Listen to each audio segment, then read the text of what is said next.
Oke, selamat sore semuanya. Hari ini kita di pertemuan ketujuh yang bahas tentang Internet of Things ya, jadi IoT.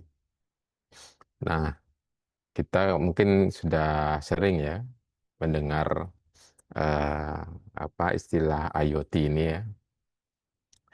Kalau IoT ini memang eh, artinya yang apa konsep di mana orang akan banyak berhubungan dengan benda-benda yang dia inginkan atau objek ya, sehingga eh, akses atau eh, pengaruh dari adanya smartphone, pengaruh dari adanya teknologi sensor dan mikrocontroller, mikroprosesor. Nah, itu yang melatar belakangi konsep IoT ini. Jadi banyaknya perangkat yang akan terhubung ke internet itu akan lebih banyak dari penduduk bumi ya. Bahkan bisa mencapai 50 miliar bahkan lebih ya. Sekarang ini prediksi Cisco zaman kemarin. Nah, IoT ini adalah sistem di mana benda atau perangkat kita yang sering kita gunakan sehari-hari ini terhubung ke internet ya untuk kita bisa akses apakah dia kita kumpulkan nilainya atau berbagi dengan orang lain ya. Jadi bisa diakses dengan diakses juga dengan orang lain ya. Seperti CCTV misalnya atau apapun itu yang bisa kita akses juga dari internet secara bersama-sama. Dan ini juga merespon data secara otomatis ya. Jadi kalau misalnya ada sensor di sana atau ada data yang berubah, nah kita bisa mendapatkan secara otomatis. Nah, semua perangkat atau device ini dapat berkomunikasi satu sama lain tanpa campur tangan manusia. Dalam artian ada perangkat-perangkat yang diakses oleh perangkat lainnya ya, yang perangkat lainnya itu apakah dia microcontroller ya atau microprosesor.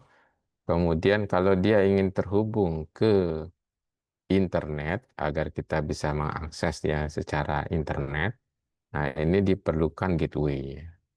Jadi gateway ini berupa router ya. Nah tentunya dia akan dikirimkan ke internet, disimpannya di cloud ya. Cloud atau awan ya. Jadi ada komputasi awan, cloud computing lah ya. Jadi bagaimana kita menyimpan data itu di internet dan kita bisa akses dari mana saja ya. Nah, tentu kita menyimpan dalam internet ini ada tampilan websitenya lah ini. Ya, setiap cloud itu ada banyak ya jenisnya. Dan untuk eh, apakah mikrocontroller tertentu atau mikroprosesor atau yang jenis-jenis lainnya ya. Nah, itu eh, kita bisa mengaksesnya lewat internet. Jadi kalau sebutan lainnya ya IoT itu Internet of Object ya, Internet of Things, mengacu pada jaringan nirkabel antar objek. Asal-usulnya dari konsep internet sama things ya, di mana internet itu jaringan komputer yang saling terhubung di seluruh dunia berdasarkan protokol komunikasi standar TCP/IP. Jadi internet itu dalam kemarin jaringan komputer itu ada TCP/IP ya, konsep protokol ya. Jadi apa jaringan komputer apakah dia eh, kecepat ke internetnya lewat jaringan IP, IP-nya IP public, kemudian entah dia menggunakan hosting tertentu ya. Dan bagaimana data itu dikirimkan ya dengan transport control protokol ya. Apakah dia jenis datanya istilahnya di sana UDP sama TCP dan UDP ya. Jadi harus ada apa yang diketikkan dulu ya di browser. Jadi kita harus mengetikkan dulu, kemudian terjadi koneksi, baru pengiriman data itu terjadi. Itu konsep TCP. Kalau things-nya adalah objek ya, objek yang dapat diidentifikasi secara tepat. Jadi IoT ini jaringan objek yang saling terhubung seluruhnya dengan dan bisa dialamatkan secara unik ya, berdasarkan protokol komunikasi standar. Istilah IoT ini eh, jadi banyak digunakan di banyak disiplin ya atau keilmuan, baik itu di teknik elektro, di teknik informatika, mungkin di apa jurusan MIPA, jurusan ekonomi, ya kadang juga menggunakan karena kan berkaitan dengan data ya, berkaitan dengan penggunaannya, apakah data-data itu nantinya akan berguna bagi manusia ya untuk dia bisa menjelaskan atau bisa untuk dianalisis ya. Jadi diteliti kemudian ditampilkan dalam bentuk grafik. Nah, benda-benda semua ini ya, ya ini memiliki identitas atau kepribadian virtual istilahnya yang beroperasi di ruang pintar atau antarmuka yang cerdas ya. Jadi setiap perangkat ya kita bisa memberikan nama atau identitas dan harus diberikan itu agar memang menuju ke objeknya itu yang kita akses. Jadi kita tidak bisa apa, menggunakan satu nama untuk beberapa objek itu akan mengenalinya akan susah ya. Jadi kita ingin data dari objek mana itu. Nah, mengapa IoT itu penting ya? Jadi sebenarnya eh, kita sekarang di zaman yang serba digital ini, kita ingin semuanya bisa kita akses melalui smartphone misalnya. Apa yang ada di depan kita ya, menggunakan laptop ya, notebook ya, itu bisa kita akses. Jadi dengan benda-benda atau perangkat yang eh, kita gunakan sehari-hari gitu. Nah, misalnya eh, apa dalam pekerjaan ya. Apakah pekerjaan itu banyak objeknya ya? Nah, ini cuma ilustrasi aja ya. Kalau semua objek itu sebenarnya bisa kita namai dan kita bisa akses dengan microcontroller ya.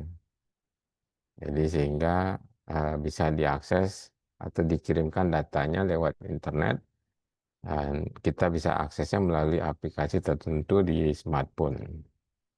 Nah, ini adalah mengotomatisasi ya, otomatiskan tugas-tugas.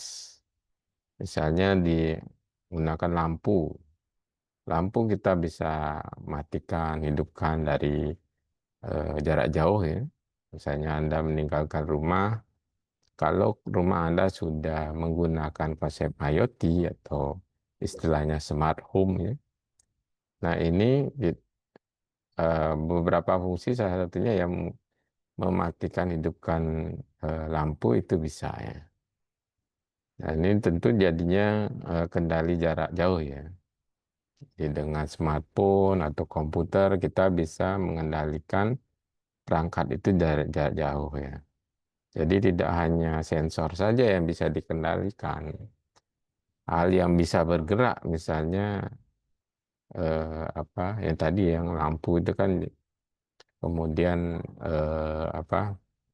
gerbang misalnya bisa terbuka tertutup secara otomatis atau eh, pekerjaan lain yang bisa dilakukan secara otomatis perangkat lainnya. Nah, ini eh, apa dengan pengendalian jarak jauh itu manusia mampu mengendalikan eh, apa yang dia milikinya ya, dan mengetahui keberadaannya dalam selama dia terhubung ke internet. Nah, data di sini yang dia dapatkan ya, apakah IoT itu mengumpulkan data? Nah, ini data ini bisa dikumpulkan dan dikirimkan yang nantinya berguna bagi seseorang untuk melakukan pengambilan keputusan. Jadi konsepnya IoT itu dengan misalnya smartphone, ada aplikasinya, si user atau pengguna itu bisa melakukan pengambilan keputusan, nah, menghidup matikan, atau perangkatnya itu berjalan otomatis berdasarkan waktu tertentu ya. Ada timernya ceritanya. Jadi eh, saat dia sore atau udah malam, lampu menyala itu. Atau Anda saat malam tiba-tiba apa TV-nya bisa Anda hidupkan atau ada apalah speaker yang dihidupkan untuk lagu-lagu. Jadi sehingga saat keluar berada jauh dari rumah, rumah itu seperti hidup gitu ya. Seperti ada orangnya gitu ya. Padahal Anda yang mengendalikan dari jarak jauh. Nah, bagaimana IoT ini bekerja ya? Jadi IoT ini bekerja dengan menghubungkan perangkat ke internet ya, sehingga dapat mengumpulkan data, memproses dan mengambil tindakan secara otomatis. Nah, proses ini melibatkan 4 langkah utama ya. Jadi ada sensor dan perangkat. Nah, ini yang mengumpulkan data dari lingkungan ya. Misalnya sensor suhu, detektor gerakan, kamera CCTV. Ini kamera CCTV sekarang kan sudah dilengkapi dengan eh, pendeteksi gerakan atau eh, ada gerakan atau ada objek ya.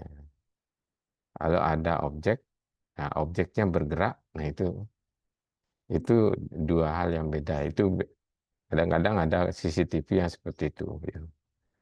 Mau ada objek aja langsung dia videokan, merekam, atau dia saat ada gerakan baru merekam. Gitu.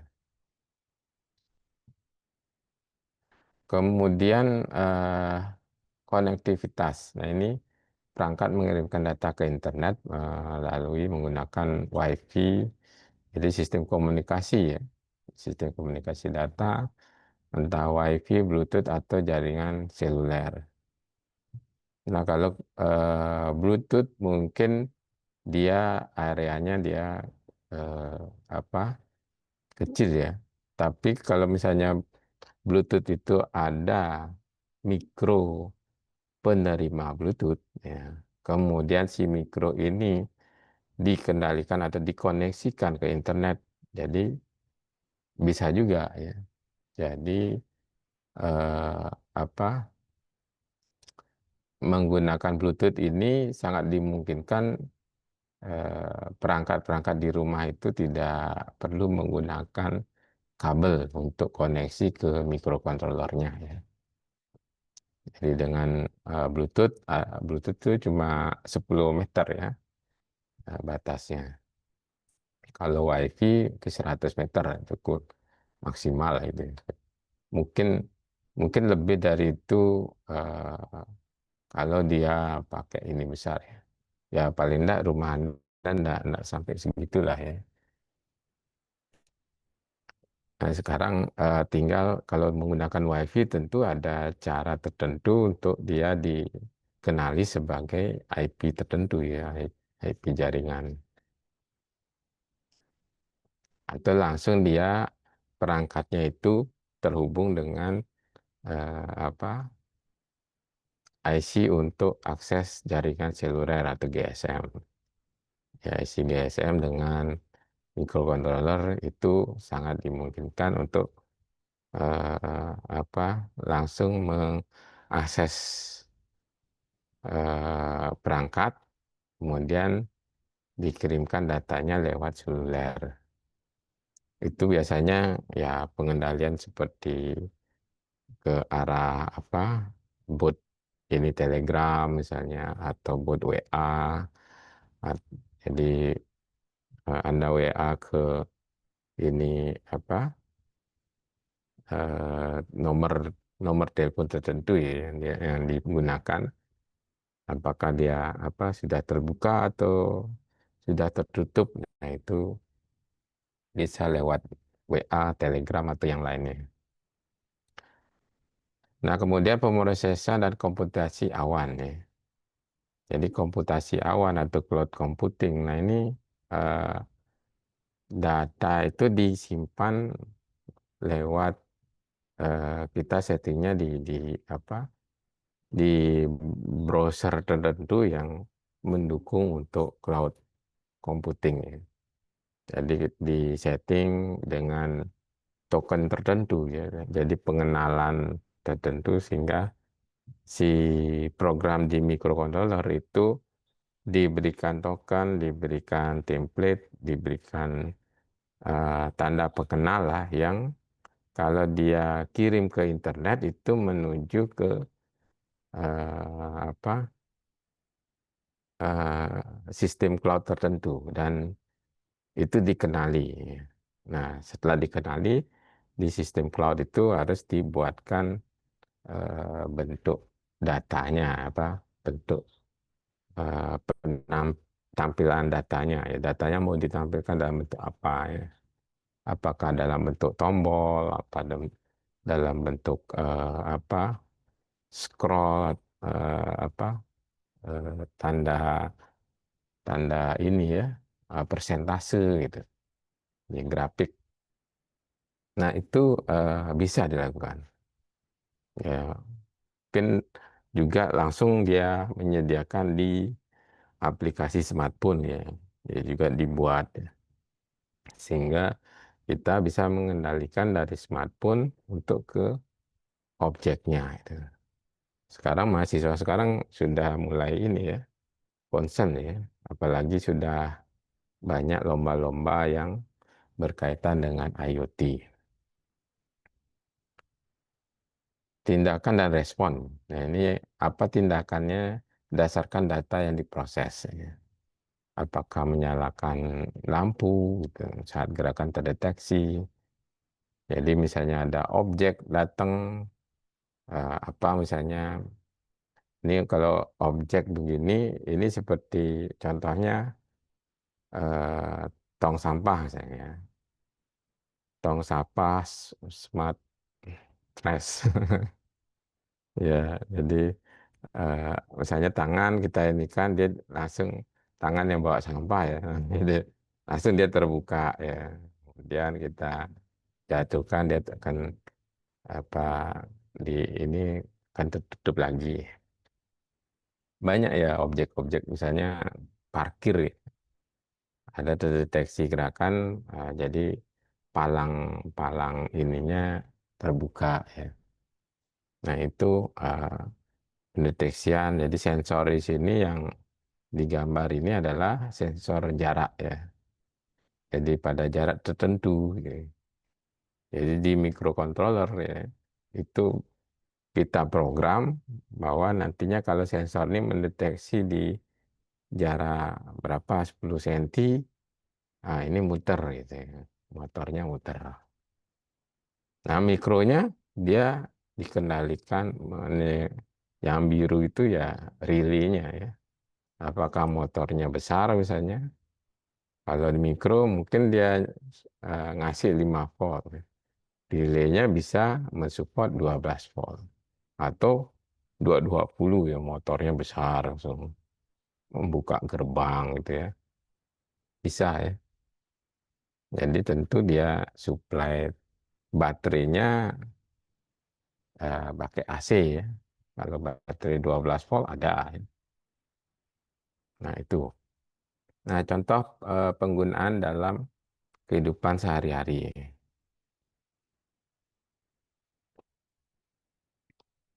Misalnya layanan kesehatan dan rumah sakit. IoT ini membantu dokter ya, memantau pasien.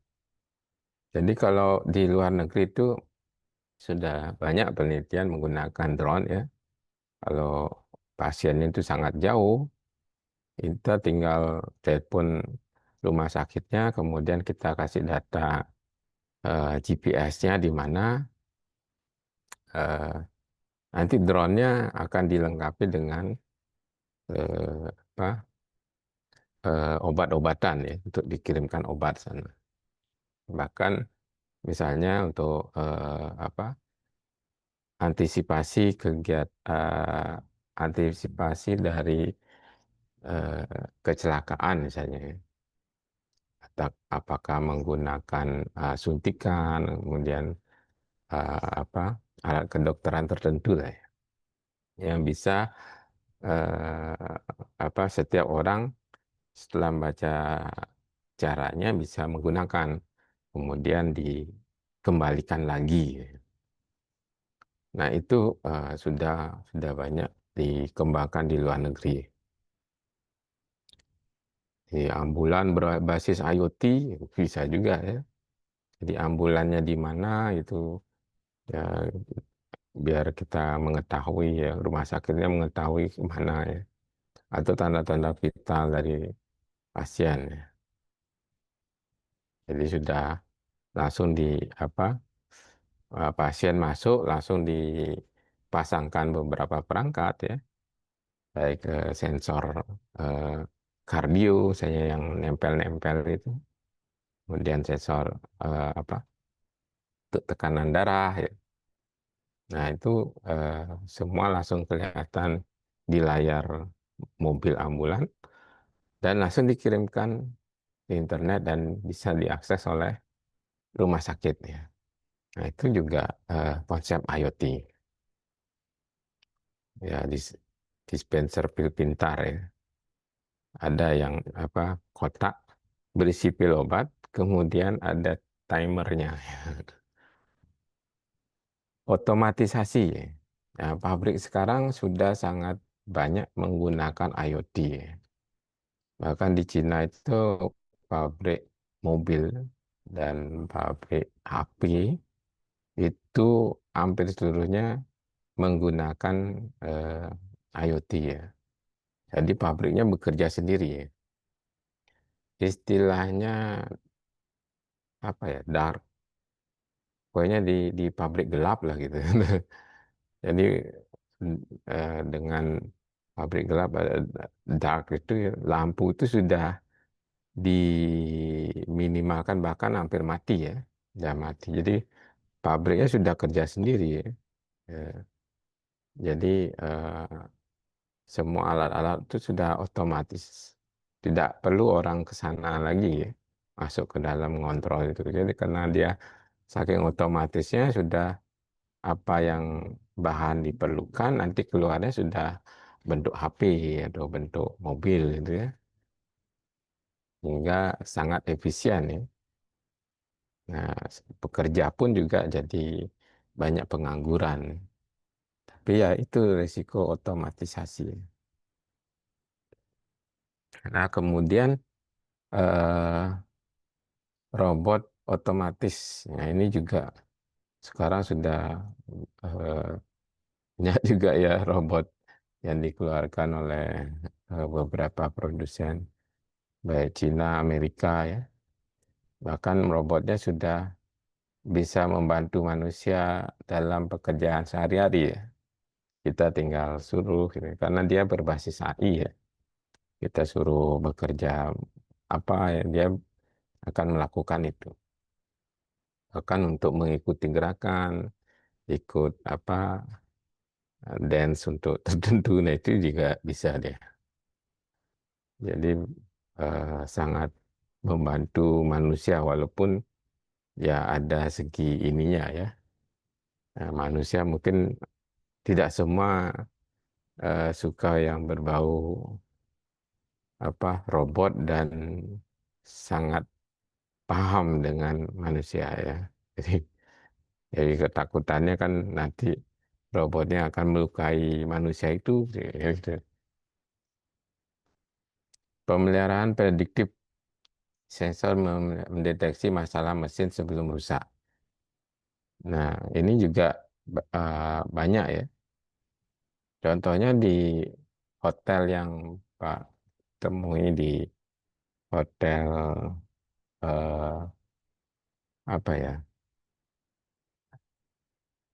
eh, Ba- bukan Bali Beach ya, Hyatt, Hyatt, Hotel Hyatt. Dia punya dua hotelnya, lagi satu hotel apa ya. Nah itu yang sangat otomatis pekerjaannya. Jadi dari kamar-kamar itu yang air panas, pemanas airnya itu hasil dari pendinginan ya. Jadi pendinginan AC di kamar, outdoornya itu menghasilkan udara panasnya itu juga ikut membantu dalam pemanasan air. Kemudian di sana gudangnya atau tempat ininya memang ada tabung-tabung yang sangat besar dan di sana ada banyak sensornya ya. Jadi mengubahnya hampir dari semua ininya apa, apakah dari pendinginan kamar, kemudian udara panas masuk, ini. Kemudian dari sirkulasi itu dihasilkan untuk apa, pemanasan air. Jadi air yang panas ya diinikan juga ya, yang keluar, kemudian pendinginan difilter lagi, sehingga benar-benar yang terbuang itu adalah eh, sudah cukup bersih untuk keluar. Jadi banyak tabung dan itu ada banyak sensor ya. Kalau itu bermasalah ya tentu harus diganti ya. Nah itu apa, saat ke sana, oh, ini kalau ada masalah ya yang penting orangnya tahu sensor, kemudian beli sensor yang ada di pasaran ganti ya. Daripada telepon ke Jakarta pe, pemilik pabriknya itu mengirimkan orang ke situ untuk memperbaiki. Jadi teknisi-teknisi yang elektro itu sangat dibutuhkan di situ gitu. Kemudian manajemen energi, membantu pabrik menghemat listrik dan sumber daya. Jadi karena apa, energi itu menjadi penting ya. Misalkan kalau banyak orang mereka kan perlu pencahayaan. Nah, itu juga perlu energi ya. Apakah dia nantinya apa, orang-orangnya itu benar-benar efektif untuk bekerja gitu. Kalau pabrik ngerasa, oh ini dengan adanya otomatisasi eh, terpaksa meresign banyak pekerja yang di PHK pekerjanya. Dampaknya dia bisa memperhitungkan.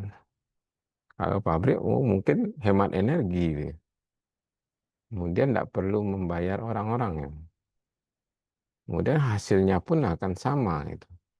Bahkan hasilnya pun juga bisa lebih banyak karena setiap produk itu sudah diatur waktunya ya, tanpa terjeda akibat dari kelelahan dari manusianya.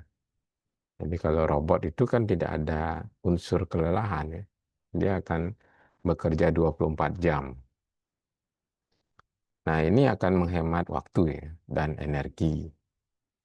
Jadi dia mengoptimalkan daya dan mengurangi pemborosan.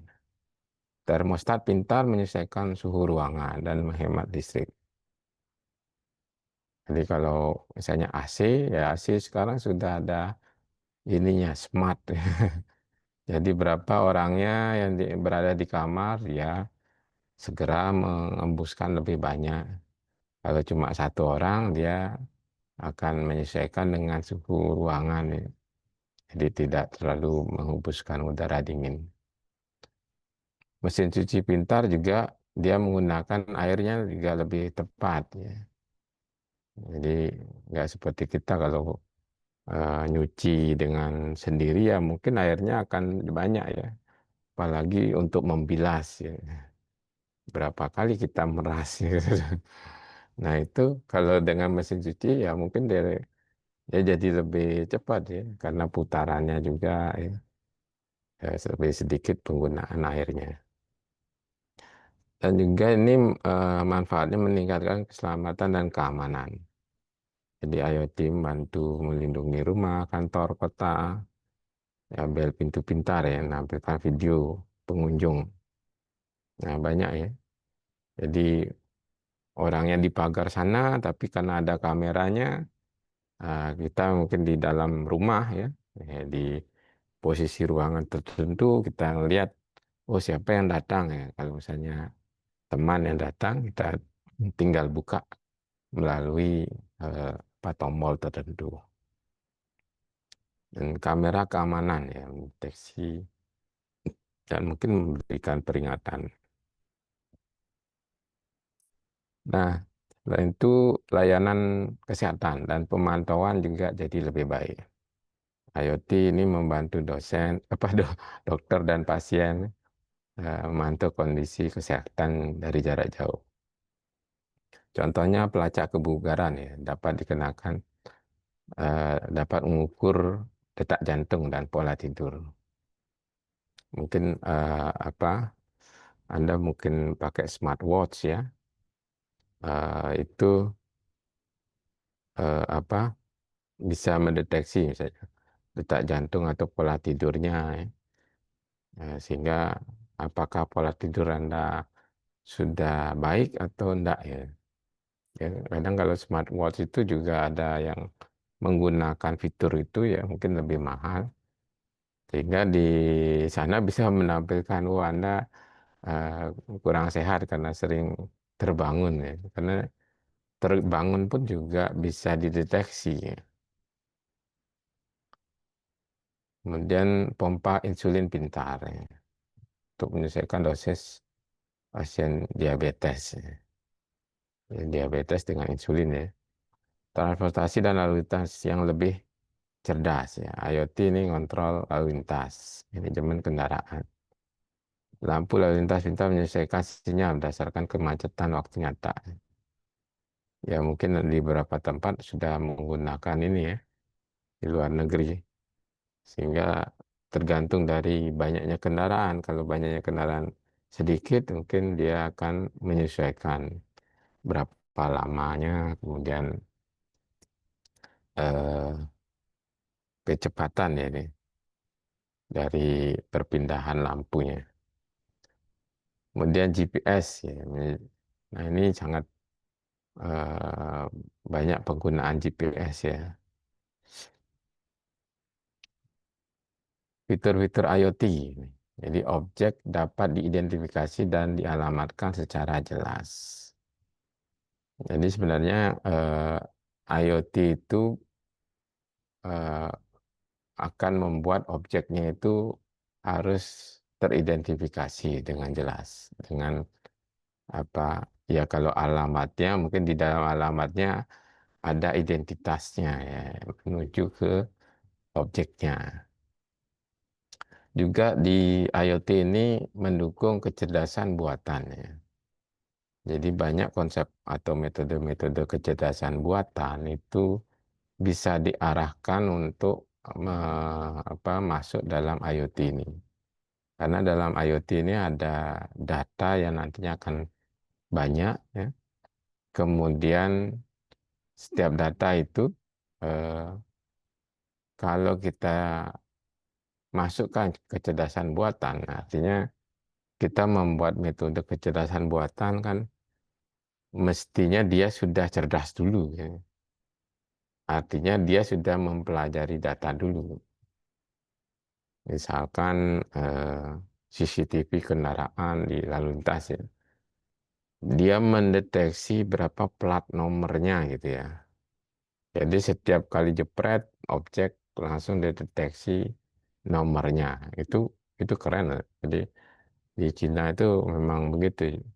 Kalau ada kendaraan lewat langsung eh, apa biasanya lampu nyala, CCTV-nya mendeteksi apa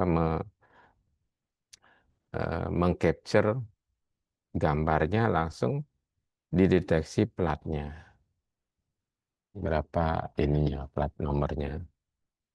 Nanti kalau masuk itu database platnya terhubung sama data yang besar, data kendaraan, itu sudah ketahuan siapa pemiliknya. Sehingga dengan kecerdasan buatan ini memang sangat mendukung IoT ya. Dan arsitekturnya ya. Jadi arsitekturnya dari berapa layer yang ada di sana ya, apakah dia bentuknya apa lewat browser internet yang bisa diakses, kemudian di bawahnya itu eh, layer dari middle middle layer lah istilahnya. Dia menggunakan cloud computing jenis apa, kemudian hmm, apa jenis jaringannya seperti apa, sampai dia ke mikronya. Mikronya menggunakan apa, sensor-sensornya apa ya. Geolokalisasi, ya, ini seperti GPS ya. Pertimbangan ukuran nih. Jadi rata-rata sensor sekarang ya sudah cukup kecil dan mikro pun juga cukup kecil. Dan ini sistem komunikasi data ya baik menggunakan Bluetooth, Wi-Fi, Zigbee atau yang lainnya itu LoRa ya itu sudah ukurannya kecil. Nah itu ya termasuk di teknologi IoT-nya ya. Apakah menggunakan RFID, menggunakan Wi-Fi, barcode QR code, Zigbee, sensor dan ponsel pintar smartphone. Nah, RFID ini yang istilahnya paling bawah lah ya, karena dia pengenalan langsung ke objeknya kan, yang sudah di dalamnya sudah ada rangkaian yang bisa menyimpan informasi tertentu. Jadi teknologi ini eh, ada kak gini ya. Kalau RFID itu biasanya ada kartu. Mungkin kalau Anda biasa menggunakan e-money atau yang apa BRI itu apa namanya ya? B- eh, kartu e-money ya untuk di tol. Nah, itu Anda kasihkan aja di tol akan kelihatan ya. Berisi, berisi. Ini kalau Pak punya modelnya kayak gini. Jadi bisa diisi ya kadang apa di beberapa bank ya e-money kayak Bank Mandiri itu harus punya ininya apa punya rekeningnya ya. Di rekening kemudian di aplikasi kalau Mandiri kan Livin Mandiri ya. Kalau BRI Brimo. Nah itu sudah ada RFID-nya. Apa NFC ya untuk mendeteksi kartunya. Nah kartu NFC. Nah itu akan dideteksi data yang ada di dalamnya ya. Jadi istilah apa kartunya ini tag ya, tag RFID. Tag ini akan mengirimkan data identitas ke readernya, pembacanya. Nah, pembacanya ini ya reader nih kalau di HP yaitu ya NFC-nya. Ya tidak semua HP berisi smartphone ya berisi NFC ya. Jadi kalau Pak biasanya beli HP itu kalau mungkin dulu-dulunya yang biasa ya, akhirnya karena tahu teknologi, oh ini mestinya pakai RFID, HP-nya mesti ada infrarednya gitu ya. Kalau RFID apa harus ada NFC ya. Kalau support NFC kayak ini eh, apa kita bisa ngetap e-money kemudian ngisi gitu. Jadi tahu habis ya. Jangan sampai sudah masuk tol misalnya tol Bali Mandara ngetap gitu nggak ada isinya gitu apa kurang isinya 14.000 udah kurang ya tinggal 7.000 saya. Nah itu kan ntar gimana ngisinya nanti terpaksa petugasnya datang dan itu akan menghambat orang yang di belakang gitu. Jadi benar-benar apa sudah dijamin sudah terisi lah e-money-nya. Baru kita apa masuk tol mau ke Jawa itu sudah harus isikan e-money-nya. Ntar masuk tol itu sudah apa memudahkan kita ya. Dan beberapa tempat menggunakan RFID ya, untuk apa kartu akses pintu. Ya. Ini kayak di sini kan FTK mungkin ada yang dari FTK yang nggak ada ya. FTK tuh pakai kartu ya. Kartunya ya kayak begini. Jadi di dosen-dosennya dia bawa bawa kartu begini, kartu ada fotonya, kemudian ya ada label namanya lah itu ya. Jadi untuk membuka ininya di lab ya, apa, pintu, beberapa pintu masuk ke area lab, di, teridentifikasi siapa yang menggunakan. Kemudian sistem absensi, pelacakan hewan. Jadi berapa hewan ya mungkin dikasih eh, pelacak ya RFID untuk mengenali. Jadi kalau misalnya hewannya di hutan atau di apa peternakan itu dengan RFID mungkin bisa tahu oh ini hewan keberapa. Nah WiFi ya, WiFi atau wireless fidelity ya, teknologi komunikasi yang nirkabel WiFi yang kita umum ya. Nah WiFi ini kalau frekuensinya kan 2,4 atau 5 Hz ya. Jadi yang kita apa gunakan sehari-hari ya kalau Anda pakai tethering, nah itu juga dia menghasilkan sistem broadcast dari sinyal gelombang frekuensi 2,4, jarang ya 5 ya. Kalau 5 biasanya yang router-router ya. Router-router pun kalau dia pakai 5 ya kita harus menggunakan juga HP yang mendukung 5 GB ya. Bukan 5G ini ya. 5G lain lagi ya. 5G itu ini ke provider internetnya, provider seluler. Jadi perangkatnya harus mendukung itu.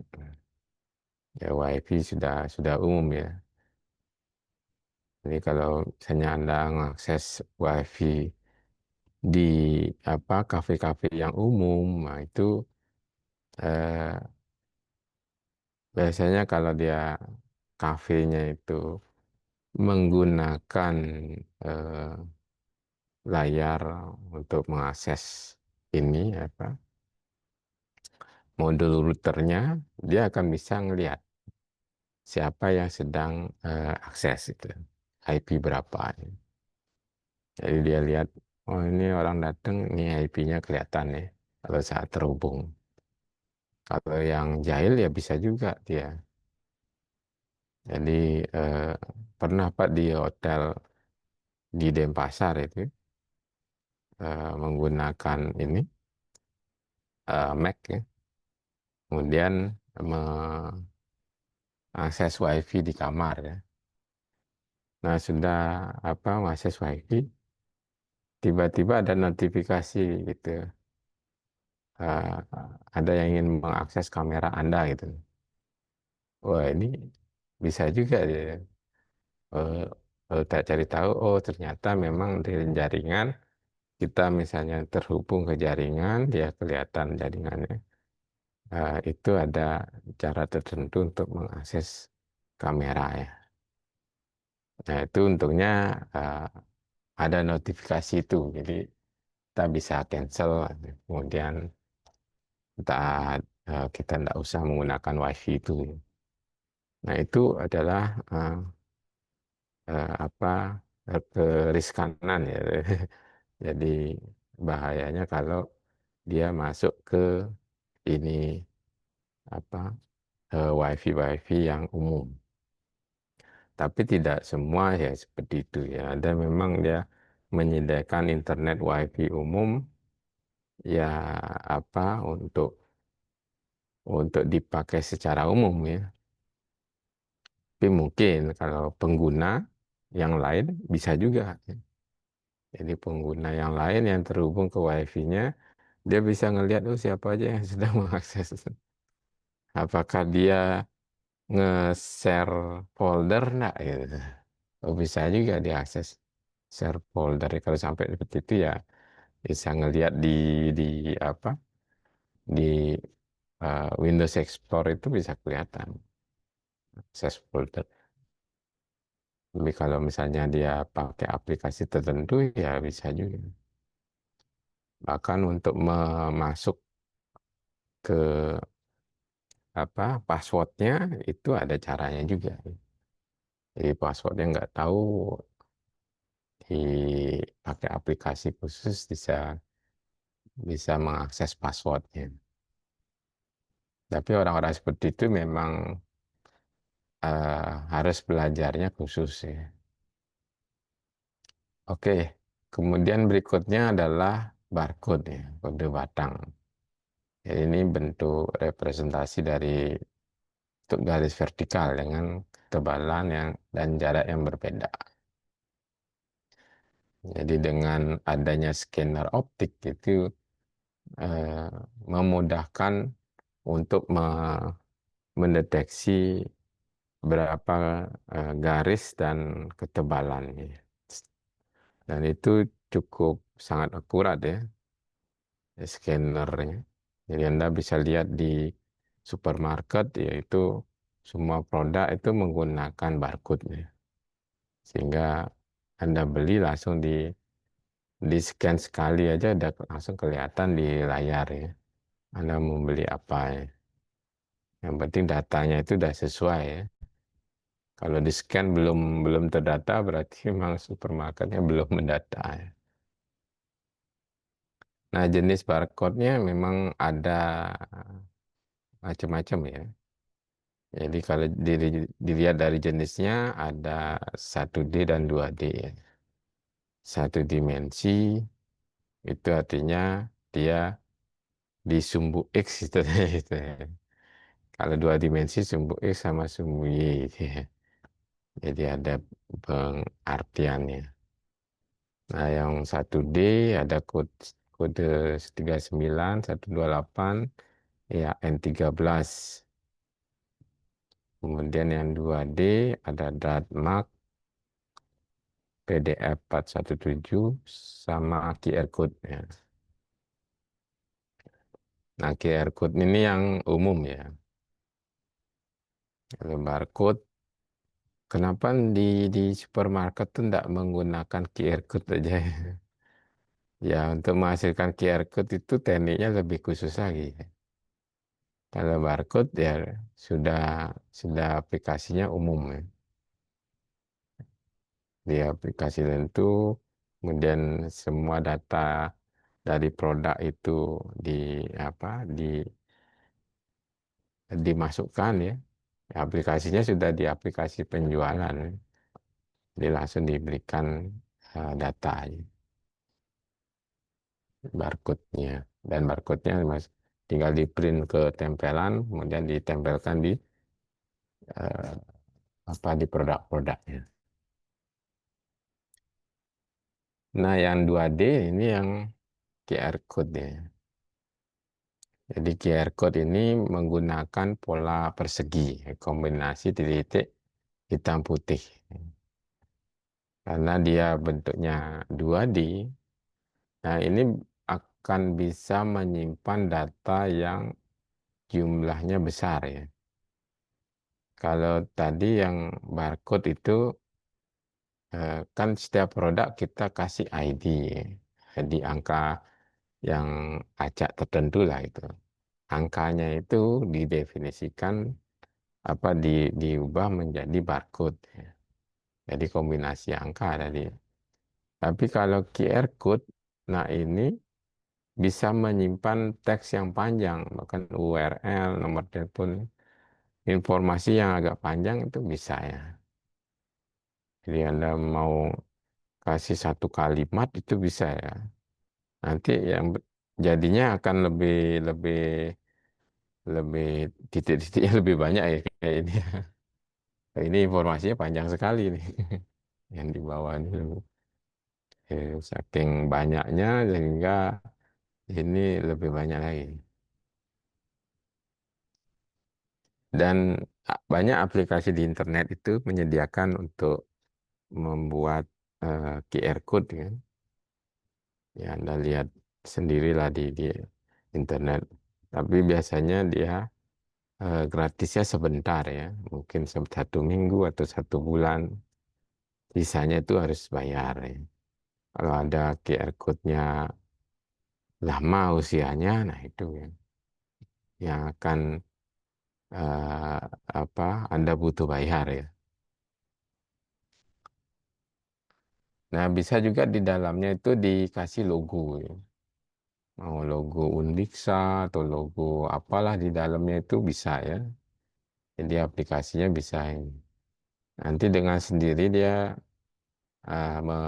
mendesain ulang tulisan di dalamnya ini. Apakah dia situs yang panjang gitu ya. Nah, QR code ini biasanya apa gunakan untuk pembayaran ya. Misalnya QRIS ya, QRIS ya.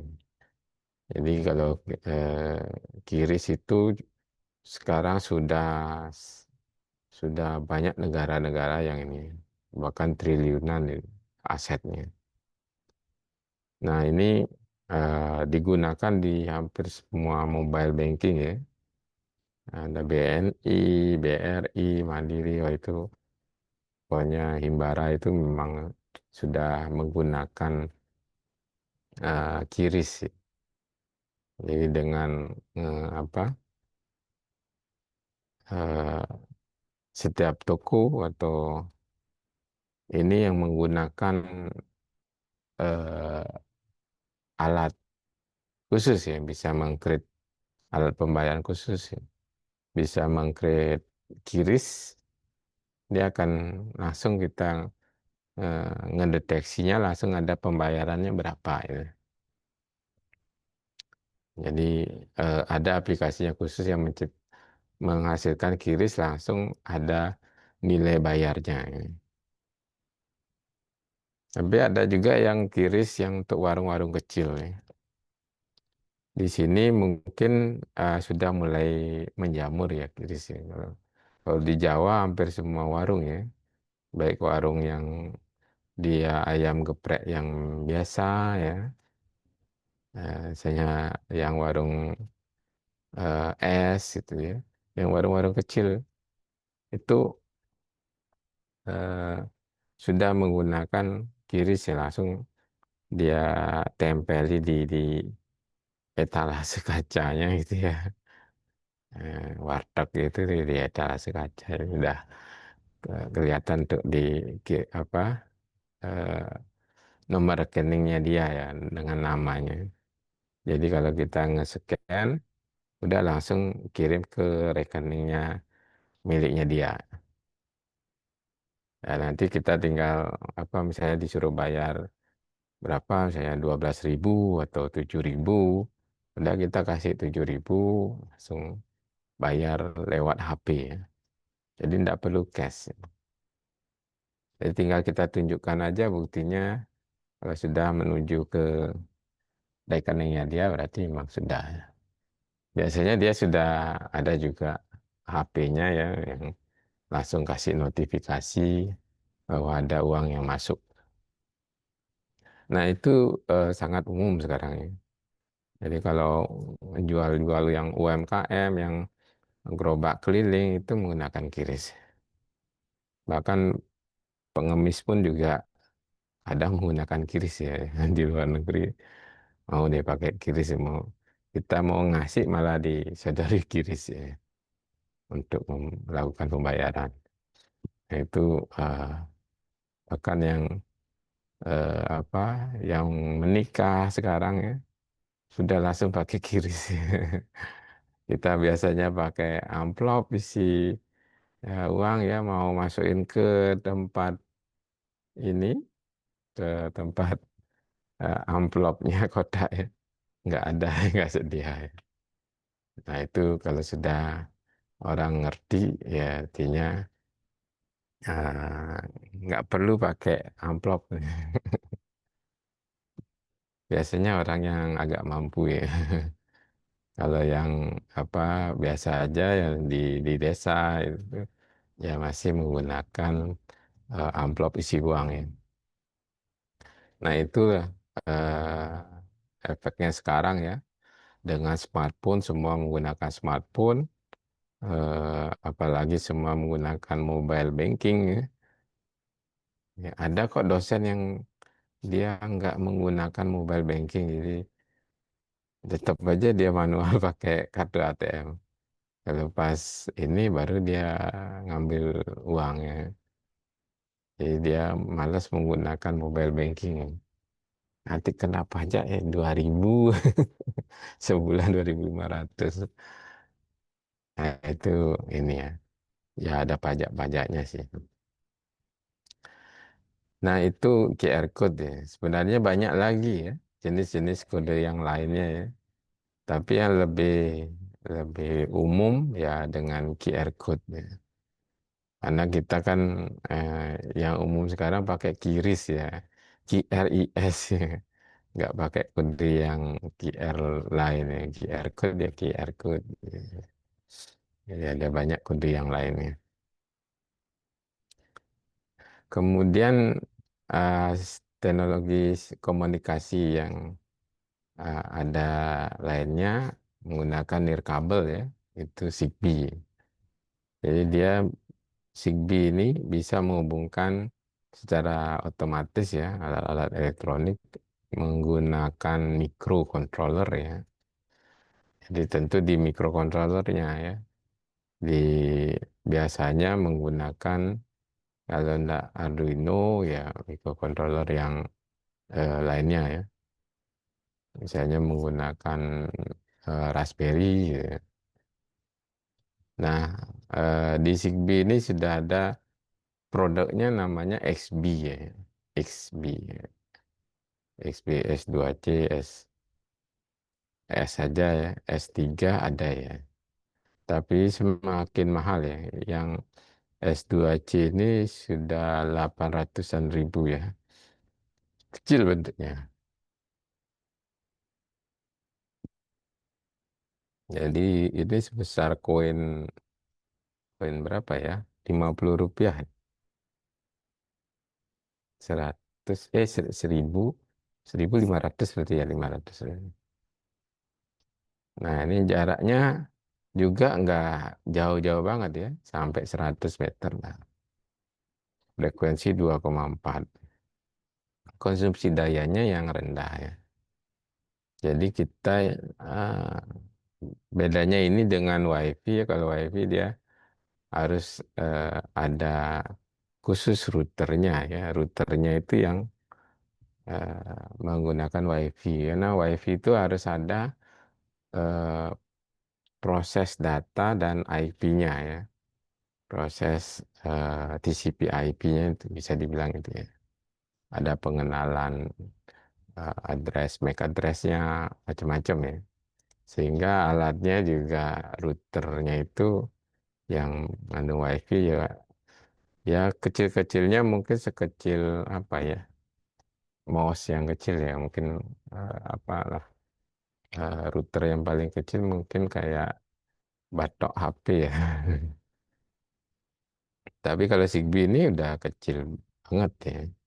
Dan memang dikhususkan dia untuk microcontroller ya, microcontroller tertentu digandengkan ya, XB ini. Nah ini yang dia nantinya di setting aplikasinya namanya apa ya? Aplikasinya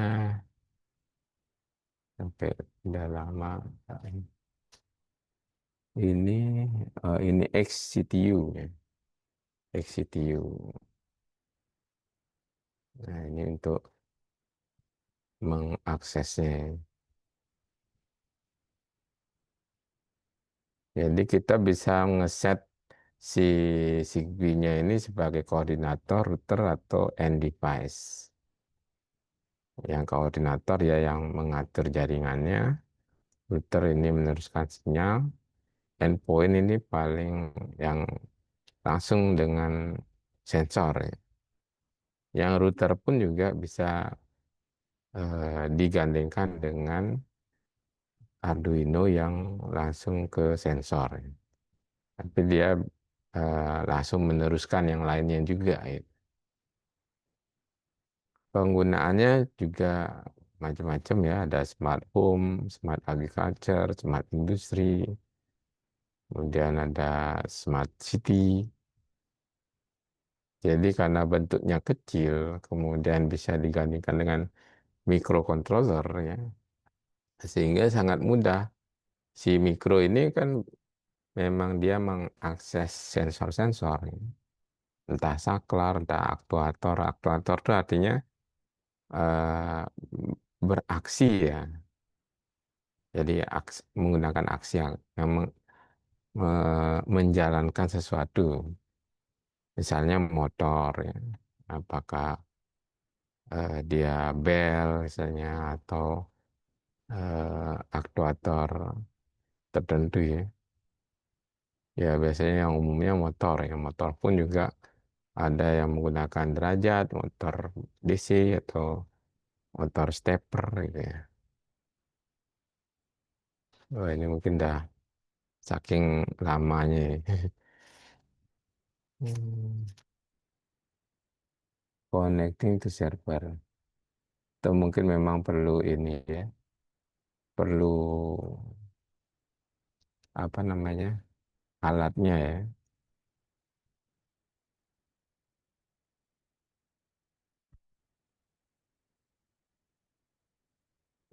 Nah, itu Zigbee ya.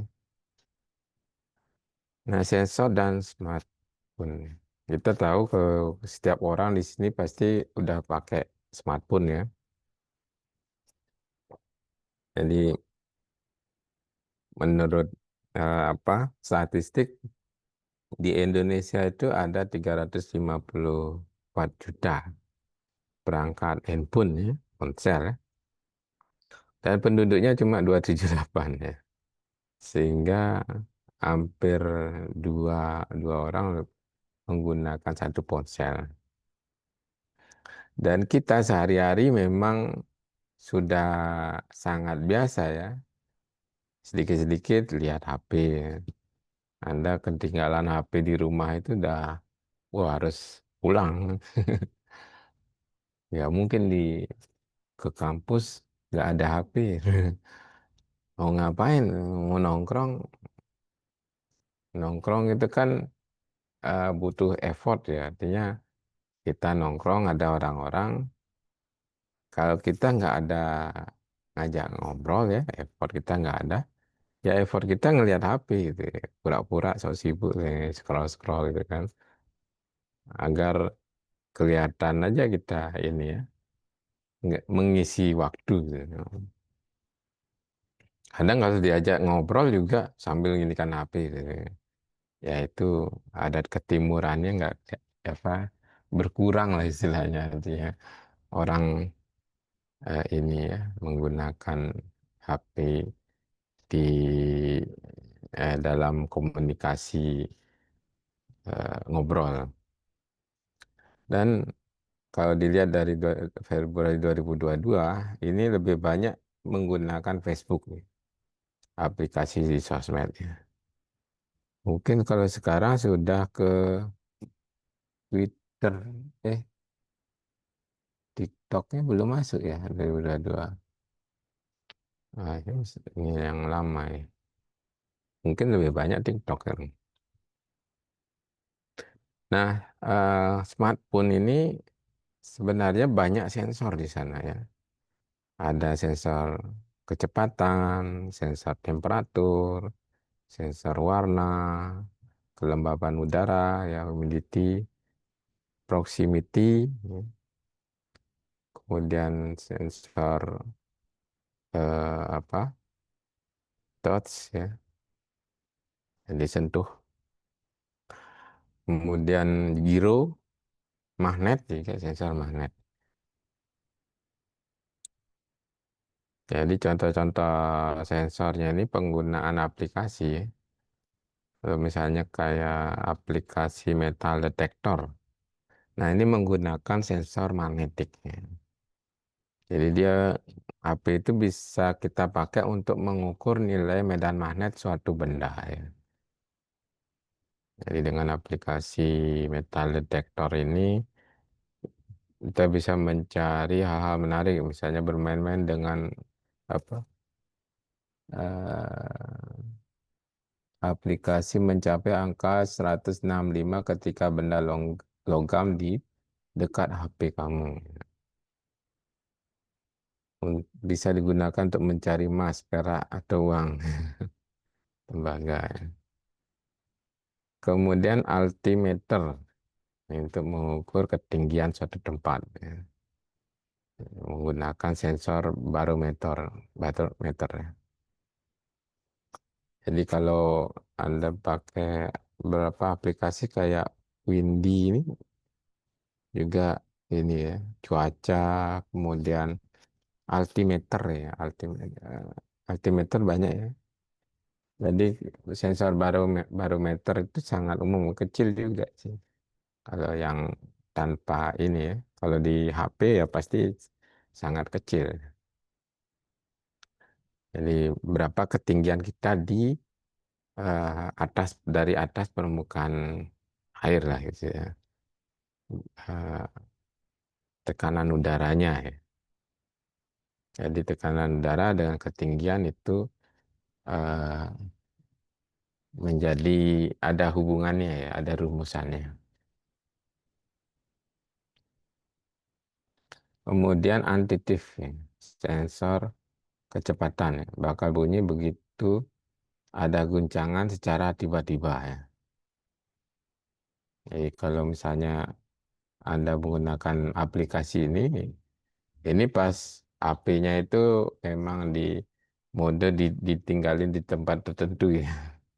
Kemudian ketika ada pergerakan, nah itu berarti ada seseorang yang mengambilnya, ya. Nah, ini mungkin bisa untuk nakut-nakutin teman ya. Jadi ada yang ngambil langsung titit titit titit. Jadi kalau enggak punya ini ya, tidak segera masukkan kunci, baik kunci layar ya, ada passwordnya. Nah kemudian sensor suhu. Nah ini juga suhu kelembaban itu ada ya di HP itu ya. Paling tidak dia kan mengukur suhu di dalam ya. Jadi di dalam HP-nya berapa suhunya ya. Nah ini juga bisa kita gunakan untuk sensor suhu ya. Dia juga menyesuaikan dengan GPS. Jadi GPS posisinya di mana, kemudian suhu di dalamnya berapa. Nah, ini akan disesuaikan, ya. Jadi dengan GPS kayak kita misalnya di HP itu sudah ada widget untuk cuaca ya. Berapa suhu sekarang di dekat. Kemudian sound meter ya, untuk mikrofon HP kita bisa mengetahui juga kalau ukur besar kecilnya, jadi desibel. Kemudian Google Fit ini pakai GPS juga ya, pedometer juga ya. Jadi untuk merekam banyak hal ya, apakah dia gerakan ya. Jadi kalau kita lihat di aplikasi ini kita hidupkan, nanti akan tahu berapa langkah ya kita satu hari. Kan sudah ada apa dokter yang bilang, ada beberapa dokter ya, kita tuh harus 5.000 langkah minimal satu hari gitu. Jadi dengan aplikasi itu kita bisa ngukur, oh baru 1.000 langkah, oh, berarti seringan di tempat duduk ya, seringan di rumah ya, nggak pernah jalan keluar ya. Nah, itu. Kemudian contoh-contoh aplikasi, jadi Insol ini menggunakan Bluetooth ya, di apa di sepatu. Kemudian ada Smart Egg Tray. Egg Minder syncs with your smartphone. Will tell you how many eggs you got at home. Sampai 14. Nah, ini kayaknya memang apa ada egg-nya ya. Jadi sudah ada barangnya, ada telurnya. Ini cocok untuk yang Kristen ya. Ya, untuk Easter ya, Paskah ya, ya, untuk naruh-naruh di mana ya, telur Paskah ya. Kemudian Smart Pad. Ini Clever Pet Smart Wi-Fi Connected Game Console Your Dog. Automatically entertain and educate your dog even when she's home alone. Jadi ada game konsolnya ya. Jadi apakah anjing Anda sedang memainkan game konsol itu? Ini bisa bisa di apa? Kan misalnya yang apa? Yang muncul-muncul. Kalau kucing biasanya bisa suka dengan muncul kemudian di tok turun. Kemudian smart door lock.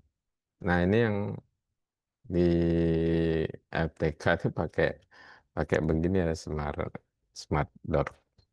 Jadi pengunci pintu otomatis. Jadi ngetap kemudian kebuka ya. Bisa juga membukanya menggunakan smartphone ya. Di aplikasinya ada di smartphone, kemudian buka pintu langsung dia kebuka. Kalau Anda lupa pakai bawa smartphone ya nggak bisa buka pintunya ya. Apalagi pakai Bluetooth ya kiri. Jadi harus pakai apa? Dikoneksikan Bluetooth dulu di HP. Anda buka Bluetoothnya dulu, kemudian koneksikan, pairing dulu, baru buka ya, gitu. Ya memperumit sedikit ya. Jadi yang penting kan keamanannya terjaga ya. Kemudian Internet Connected Mirror. Nah, ini kaca juga bisa dipakai ya. Sambil apa Anda berkaca, kemudian Anda bisa melihat semua ininya ya. Semua aplikasi yang ada di smartphone Anda ya. Ini cocok untuk yang cewek-cewek ya, yang sedang berhias gitu. Sambil lihat kaca langsung pencet-pencet ya. Untuk apa? Spend time doing each day looking at mirror ya. Untuk melihat diri sendiri di kaca seharian ya. Buat apa ya? Nambah cantik ya. Ya merasa pede dengan diri sendiri. Kemudian sense mother ini ya, alat khusus smart connect ya, ke sensor. Sekarang itu ada yang apa tuh, bebek pintar itu. Kalau harganya juga murah ya. Entah berapa tuh, kayak si smart duck gitu, bebek pintar ya. Jadi bisa kita akses untuk apa, 50 ribuan juga harganya. Jadi dia bisa menyetel remote misalnya. Remote AC kan berapa ya. Remote TV ya kita setting tuh infrarednya berapa ya. Nanti si apa, bebek pintar itu menyesuaikan itu ya. Jadi kita tinggal bersuara, hidupkan AC, bebek pintar. Hidup dia. Nah itu beberapa penggunaan ini. Kemudian ada smart washing machine ya. The first in the seat company washing machine designed to be integrated smart ecosystem covering a wide range of use case. Mungkin mesin cucinya ini ya, eh, daripada kita pencet tombol-tombol kemudian putar ininya apa, tuasnya, kita lewat HP. Ya mungkin Anda tinggal masukin apa, pakaian sama airnya kan sudah di kerannya otomatis ya. Kemudian tempat sabunnya juga sudah tersedia ya, tinggal otomatis dia melakukan. Dan mungkin juga pakaiannya ada dari saluran khusus ya. Kayak di luar negeri itu kayak di suatu rumah sudah ada saluran khusus, dia nyedot ya. Jadi kalau pakaiannya itu dimasukin ke saluran khusus, langsung tersedot, langsung masuk ke mesin cuci. Langsung di sana dicuci. Ya mungkin kayak begitu ya, saking malesnya orang untuk ke tempat cuci pun, ya dia tinggal apa, ganti baju, baju gantinya langsung ke tempat penyedot bajunya. Dan dia bisa mengendalikan lewat HP-nya. Jadi apa, dihidupkan mesin cuci berapa lama ini. Kemudian smart sprinkle control. No control sprinkle system anywhere, anytime, smart home. Jadi sprinkle. Sprinkle itu eh, ini ya, penyiram tanaman ya.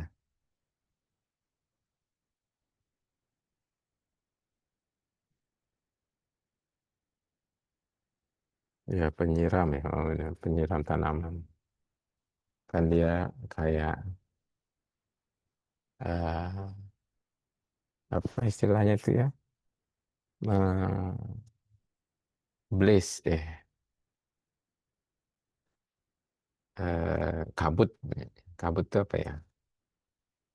Ya penyiraman yang ini ya, yang kebun itu beberapa yang mutar-mutar itu. Kemudian IoT untuk transportasi dan logistik. Sekarang ini ya di terminal kargo, kalau sudah otomatis tuh bagus ya. Di Cina itu memang kargonya sudah sangat otomatis. Jadi sudah banyak apa, dikontrol room atau ruangan besar itu orang-orang sudah di di meja masing-masing mengendalikan kargo nih. Apakah menurunkan barang, kemudian eh, apa truk-truk tertentu yang mengangkat kargonya itu sudah dari control room ya. Dan orangnya sangat banyak ya, mereka kameranya juga sangat banyak. Baik itu di kendaraan, di alatnya, ya karena alatnya sangat jauh ya. Nah itu dengan monitor dia bisa mengendalikan kargonya. Jadi sangat-sangat efisien ya. Orang tidak capek jadi sopir dan orang tidak capek di lapangan kena teriknya suasana atau panas karena banyaknya barang ya. Itu sudah dikurangi. Ya tinggal orang-orangnya dari control yang mengendalikan itu. Dan sudah konsep IoT sampai menghindari terjadinya kecelakaan. Ya, konsep sensornya, sensor cahaya, GPS, GSM, banyak ya sensor yang digunakan. Nah, IoT juga digunakan dalam kehidupan sehari-hari. Jadi eh, istilah domotik ya. Domotik dari bahasa Prancis ya, gabungan dari domus sama informatik ya. Sistem otomatisasi rumah ya. Home automation. Mengintegrasikan teknologi elektronik, komputer, komunikasi, dan mengontrol mantau berbagai perangkat di rumah secara otomatis ya. Jadi dengan alat-alat sekarang yang dijual menggunakan smart home ini, smart home system biasanya dia sudah ada beberapa perangkat, ya. Baik itu untuk apa? Untuk mendeteksi eh, AC, hidupin AC, kemudian TV itu kan infrared ya. Kemudian membuka, menutup ya, atau lampu misalnya, fittingnya itu pintu lampu itu diganti dengan yang smart ya, yang terhubung dengan aplikasinya ya. Nah, itu sangat berguna untuk mengendalikan rumah ya. Dan scan barcode ya, itu juga umum ya sekarang digunakan di apa di kehidupan sehari-hari ya. Nah, setelah IoT, ini yang Web of Things ya. Ini menggabungkan konsep IoT dengan teknologi standar web ya. Baik itu HTTP, REST API, JSON, dan protokol web lainnya agar ponsel kita, smartphone kita bisa terhubung berkomunikasi lewat web lebih mudah, terbuka, dan interoperable. Jadi istilah IoT kemudian ada web aplikasi terhubung ke smartphone ya. Nah, itu Web of Things. Jadi setiap ini menggunakan alamat web ya, sensor yang bisa kita akses menggunakan alamat web. Nah, nanti itu seperti temperatur, berapa unitnya, itu ada identitasnya ya, kemudian nilainya. Karena dengan web ini ya banyak yang cloud maupun yang berbasis web ya, ya kayak Firebase, Blink, kemudian MQTT, ya macam-macam ya. ThinkSpeak, macam-macam lah. Itu sudah berbasis web dan bisa mengakses kita custom untuk alatnya jenisnya apa ya. Ya, kemudian mengaksesnya ke sensor-sensornya. Nah, kalau mungkin di IoT itu bisa macam-macam aplikasinya ya. Misalnya apa CCTV, lain lagi aplikasinya. Misalnya Anda pakai Blink atau MQTT untuk membuat mengendalikan perangkat, nah itu lain lagi aplikasinya. Belum lagi aplikasi yang menggunakan perangkat lainnya ya, apakah perangkat scanner atau perangkat printer misalnya. Nah, kalau misalnya sampai dia ke web itu mampu mengakses semuanya dan kita memberikan jalur aksesnya, baiklah lewat IP di LAN Anda ya, Anda punya LAN kemudian printernya juga masuk LAN.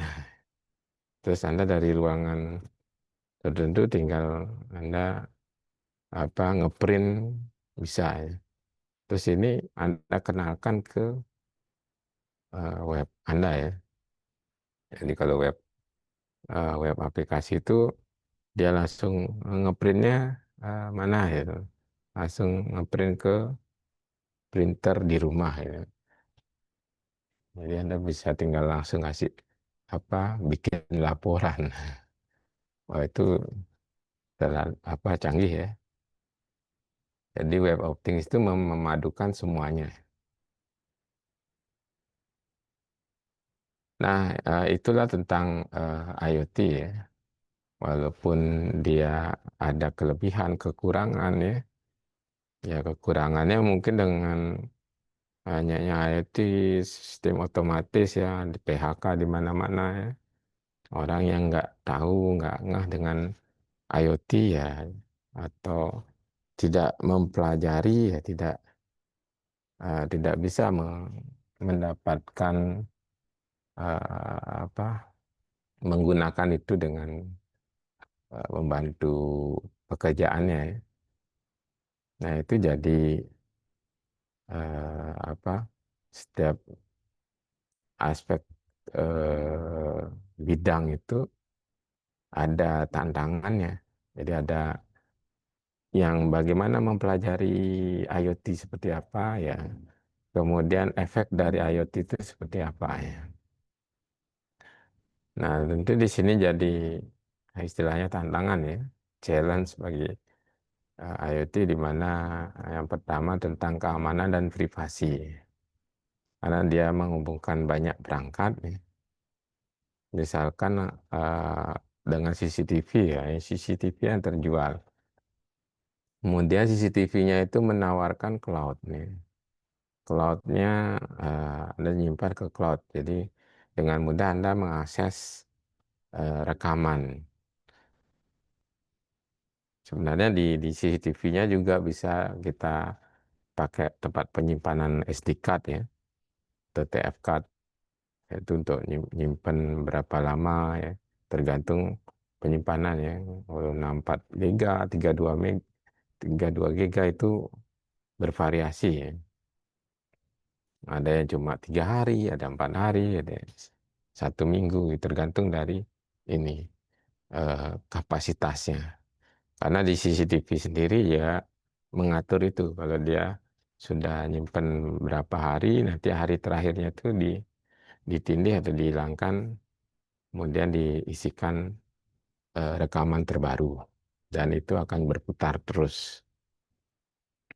Itu juga bisa lewat disimpan di cloud ya. Sehingga kita bisa mengakses ke SD card-nya atau ke cloud-nya. Kalau ke cloud biasanya 1 bulan dia gratis. Setelah itu harus bayar gitu ya, langganan. Nah, cloud ini kan tentu orang bisa potensi juga untuk mengakses cloud-nya. Nah, ini mungkin bisa menjadi peretas ya.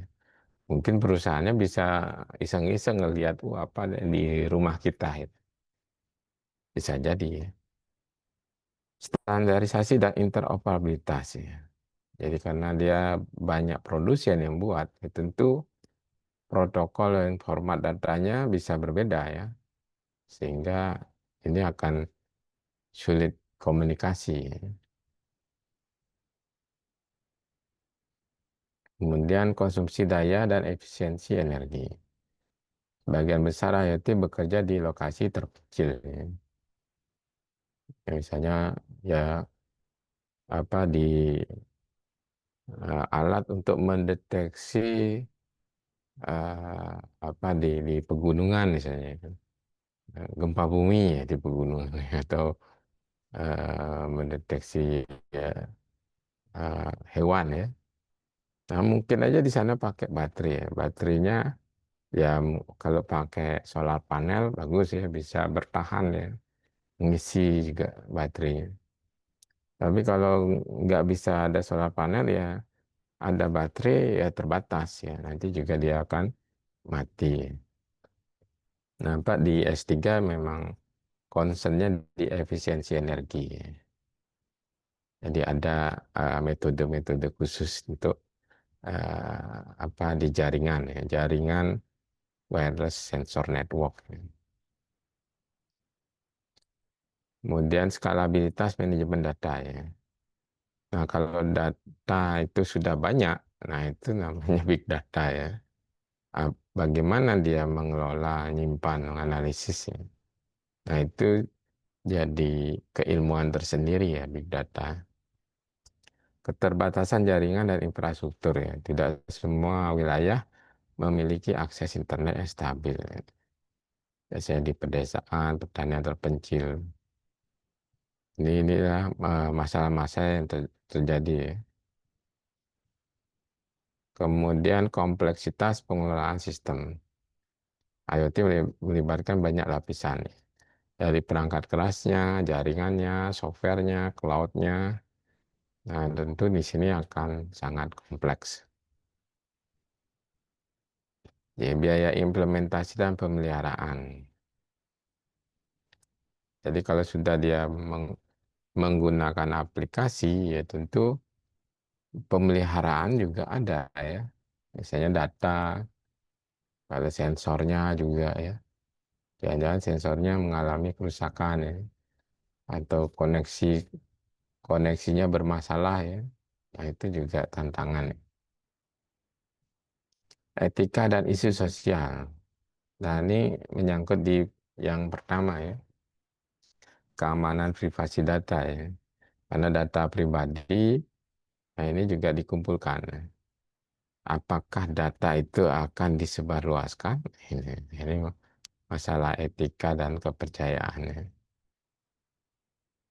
Jadi biasanya kalau misalnya ada apa kejadian tertentu, ada rekaman CCTV-nya, kemudian rekaman CCTV ini kalau diambil oleh pihak yang berwajib, misalnya polisi, nah kalau dia datanya itu sangat rentan terhadap kejadian, saya kejadian pembunuhan yang kita harus dipelajari, yang itu biasanya disimpan ya, tidak disebarluaskan sampai dia ke misalnya ke tahap apa hukum misalnya pengadilan baru dibuka ya. Dan juga misalnya terjadi korupsi ya. Komunikasi dengan siapa di HP ya. Jadi yang mengetahui dari apa ilmu cyber security ya. Ini akan mengakses HP-nya ya sampai dia tahu data yang sudah dihilangkan itu apa saja, data percakapan. Itu bisa masih diambil datanya. Kemudian diajukan di pengadilan ini. Tapi datanya itu dikumpulkan dahulu ya, tidak disebarkan ya. Karena menyangkut privasi ya. Jadi kalau privasi itu menyangkut undang-undang ITE ya. Apakah dia nantinya menyinggung orang, kemudian menyinggung kelompok, itu akan eh, kita diminta untuk bijak gitu ya. Orang yang apa bergaul dengan sosial media juga ya Anda posting sesuatu itu akan terekam ya. Apakah dia rekamannya memang untuk apa hal-hal yang umum Kalau Anda menginginkan ke hal politik, bahkan memberitakan sesuatu yang belum pasti kebenarannya, itu bisa menjadi hoax ya. Dan itu menyangkut etika juga ya. Karena rekamannya sudah ada, ini banyak kok yang artis-artis mungkin pelaku apa sosial media yang kena kasus begitu karena dia tidak ada bablas dalam hal etika dan isu sosial. Jadi penggunaan sosial media juga eh, perlu berhati-hati.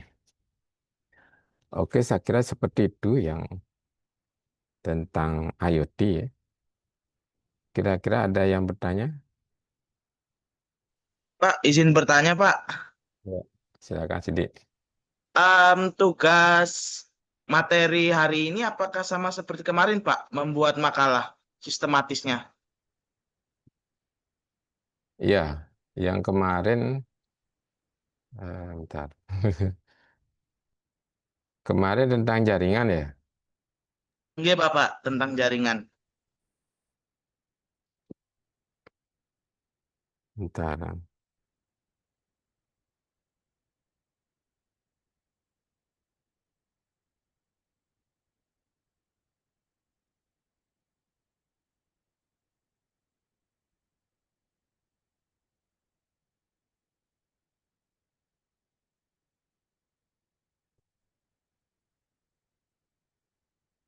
Kalau di sini tentang IoT ini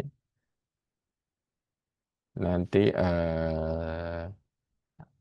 Anda membuat ini saja ya penjelasan tentang IoT di di bidang-bidang tertentu ya. Jadi silakan pilih bidang tertentu kemudian jelaskan misalnya IoT di bidang pendidikan itu apa, IoT di pabrik dalam kendaraan mobil misalnya atau IoT di bidang apa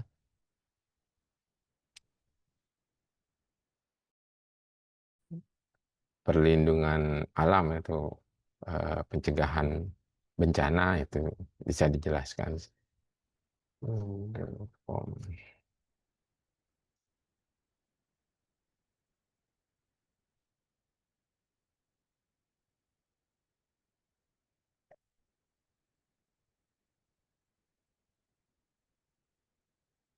baru satu ya makalah Manuel.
Oke, itu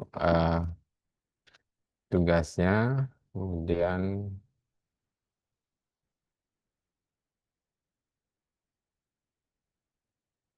hmm,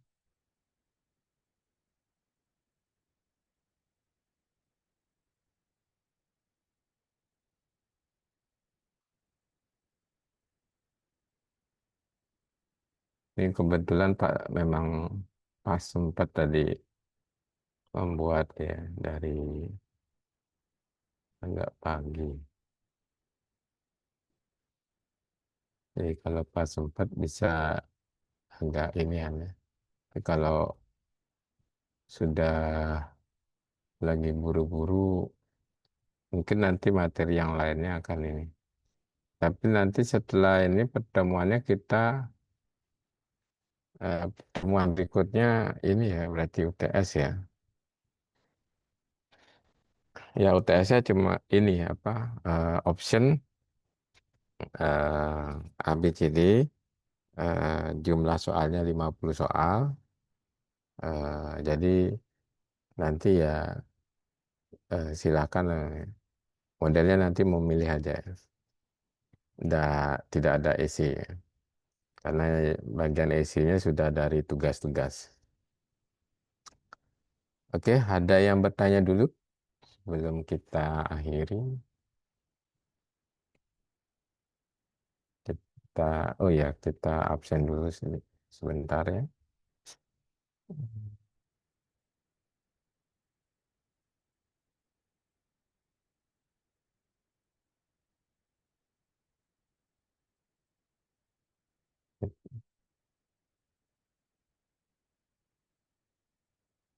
Kadek Santika Yoga,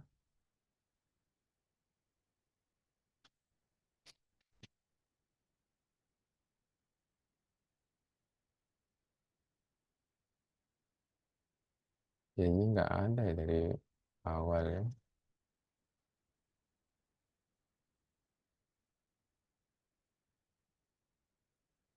Kadek Dianing Tias, Hadir Bapak.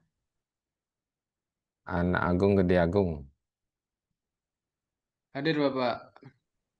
Niloh Made Kaisa Yuliana Dewi, Hadir Bapak.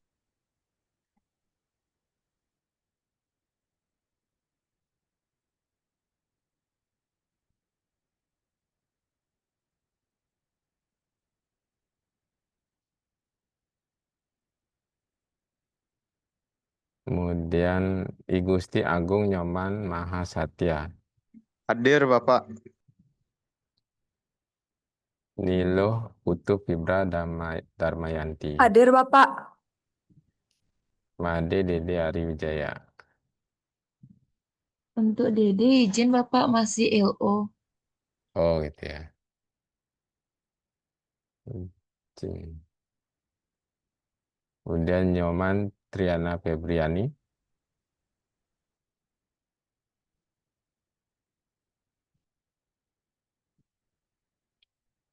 di bawah ya ada. Triana hadir. Kemudian Angel Nafta Caroline, Angel izin Bapak masih dalam persembayangan. Komang Mastri Guna Arta, Hadir Bapak. I Gusti Ayu Yogi Purnami Tambaan, Hadir Bapak. kemudian Putu Ayu Maili Suka, Hadir Bapak. kemudian Gatan Adilah, Hadir Bapak. kemudian Niketut Ika Resi Rasanti, Hadir Bapak. kemudian Komang Nimas Manik Sapitri, Nimas juga izin Bapak masih bersembayang. Gusti Ayu Viviana, Hadir Bapak. Cindy Agatha Immanuela, Hadir Pak. Niputu Dinda Maharani Arnawa Putri, Hadir Pak. Kadek Jessica Agustina, Hadir Pak. Ida Ayu Putu Seka Dewi, Hadir Bapak. Ketut Andri Amardika, Hadir Rizka, Bapak. Adinda Aryani Had- Aulia, Hadir Bapak. Sidik Purnomo Permono, Hadir Pak. ini Kadek Andra Winamai, Hadir Bapak. I Gede Tio Frilagel, Hadir Bapak. kemudian Elida Savitri, Hadir Bapak. Naila Eviani, Nikomang Ayu Fitriawati, Hadir Pak. ini Kadek Citra Olivia, Hadir Pak. Made Adi Dwija Putra, Hadir Bapak. Misan Rizkian Ali, Hadir Bapak. Lohutu Maya Premadita Darmayani. Hadir Pak. Oke.